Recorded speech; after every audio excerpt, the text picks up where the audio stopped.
Hi everyone, and welcome to another episode of Rika Girly Speaks. Don't forget to click the subscribe button and the bell button to get notifications on new videos, and click the thumbs up button. So, contrary to popular opinion, I wasn't born a Christian. I was born into a Christian home, a Seventh-day Adventist home to be precise, and I am a pastor's daughter. But I did not become a Christian until 2011, May 21st, 2011. Yes, that's about 10 years ago. So I was 13, going on to 14 years, when I decided to become a Christian, to accept Jesus as my personal Lord and Savior, and to make it public and to get baptized. So I've been a Christian for about 10 years now. Now, the mistake a lot of people make is that they assume because you're born in a Christian home, your parents are Christian and everything, that automatically it makes you a Christian. But that's not true, because Christianity is not just a religion, it's a relationship, it's a choice, it's a lifestyle. You choose to be a follower of Christ. You can't be forced. You know, God didn't force anyone to be his follower, even all his disciples. He never forced them. They decided. He went to them, he met with them, he asked them, but he didn't force them. So it's a decision that we have to make as individuals to become a Christian. And a lot of times people forget that just because you're born in a Christian home and you have Christian parents, or even maybe your father is a pastor or something, it doesn't automatically mean that you understand everything, or you've actually grown to develop an intimate and personal relationship with God for yourself. They assume, okay, automatically, you know the truth and you know what is right, so you should accept it, you should do it, you should be a Christian. We don't have to focus much on you, because there are other people out there who don't even know about the gospel, who we need to get into the church. And then you ignore us, or you overlook us, or you underestimate the amount of influence and mentorship and guidance that we would probably need.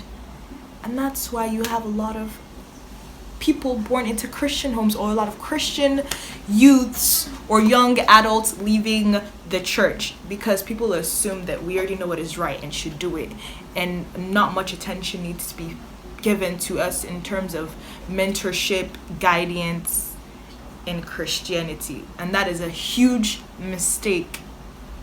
So I think it calls for a lot of self-searching and a change in the approach towards pastors' children and children born into Christian homes. You shouldn't just assume because you're born into a Christian home, you're a pastor's kid or whatever, that you know the truth and you're living it. Nope. We need just as much work done on us as those who are outside. We need just as much work done on us, because we still have to come to that place where we make the decision for ourselves, because it's become a norm and a routine and something we do as a child. It may not have as much significance or impact on us as it should.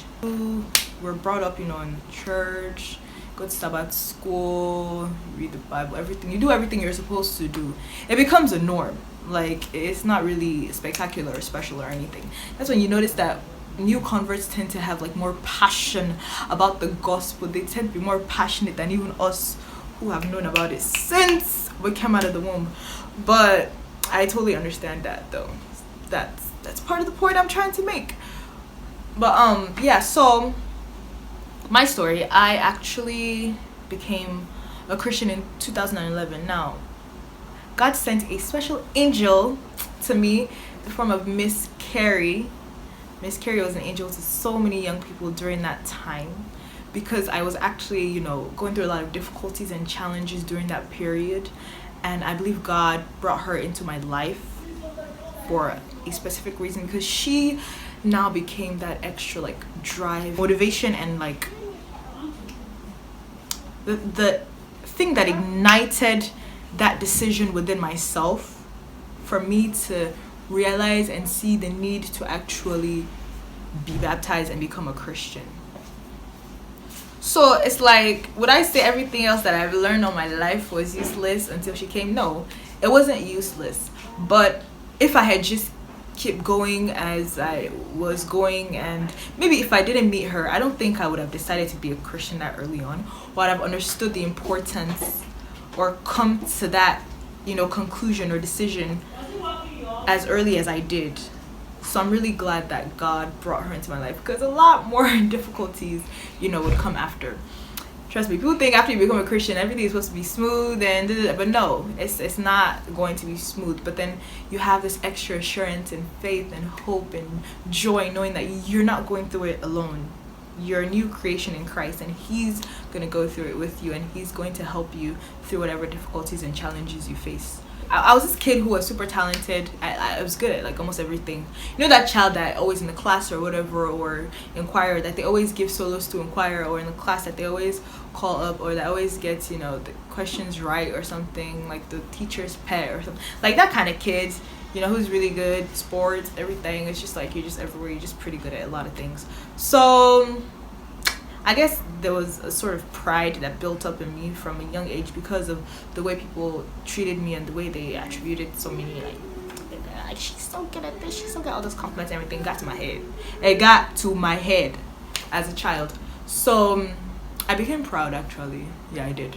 And it reflected in the way I behaved and the things I did. And pride is not a fruit of the Spirit at all. It's the exact opposites. There was a point in my life, I was a teenager. I was undergoing a lot of difficulties, challenges, my family, personal life, and so many other things.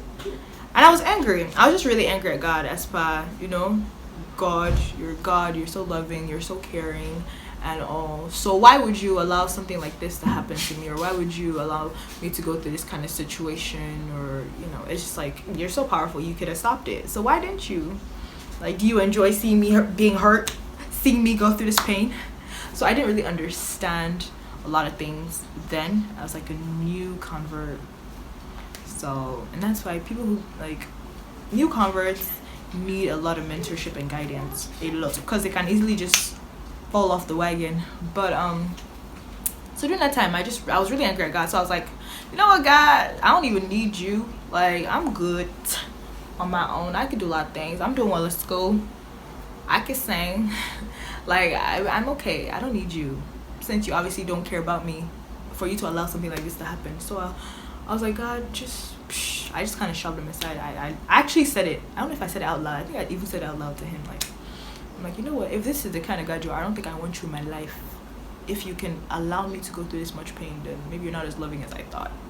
So during that period, at first it was like, I'm just going on with my talents, my gifts, and everything.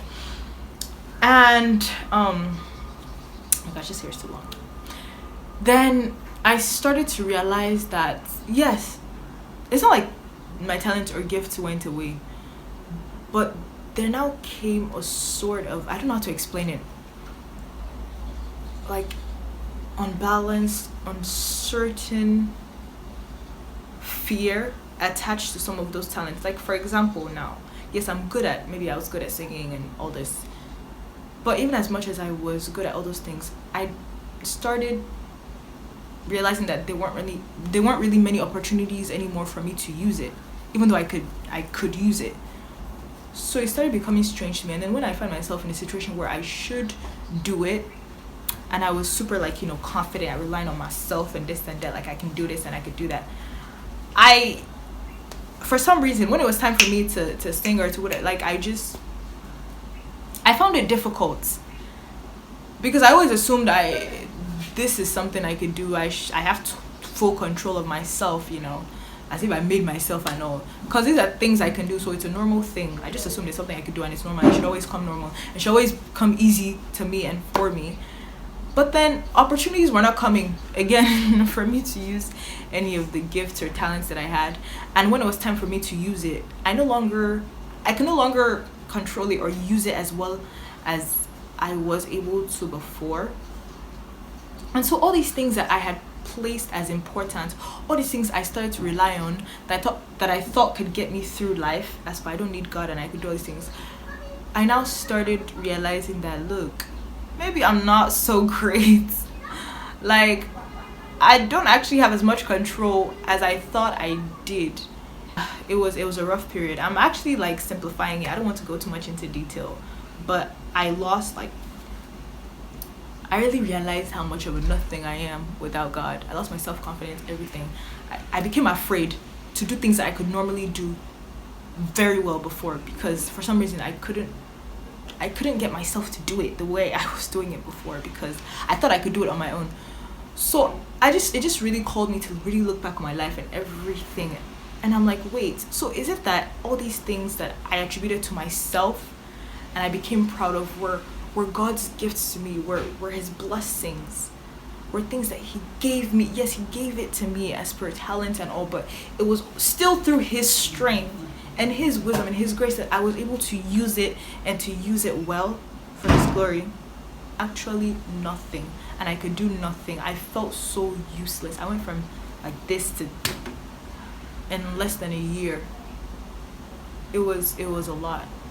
And I just got to a point where I couldn't take it anymore, because I didn't even know who I was again. I was just so lost and confused, because I let go of the one most important person in my life, the person who made me, who could reveal to me who I was, who could help me to be the best person I could, because he made me and he cares for me, and the plans he has towards me are for good and not for evil, to give me hope and a future.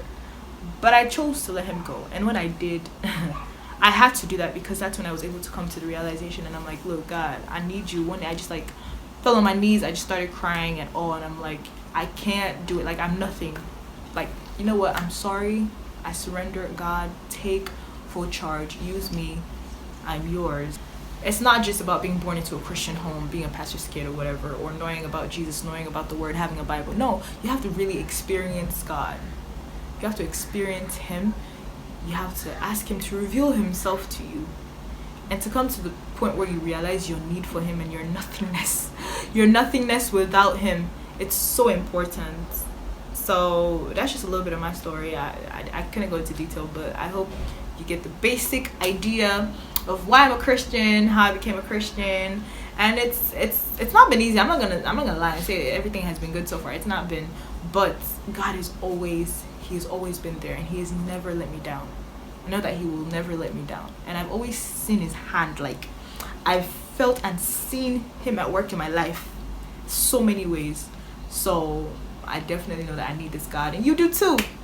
So if you're still, I don't know, you're still doubting or skeptical or whatever, just give God a chance.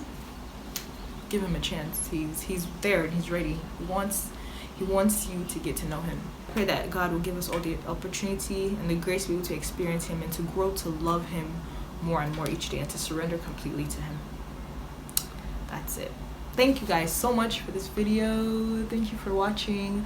Be able to get something from this. God bless you. Please share this video with someone who you feel is struggling in, the Christian journey, and struggling with their faith or anything else. And I pray God blesses you through this video. Thank you so much. Bye.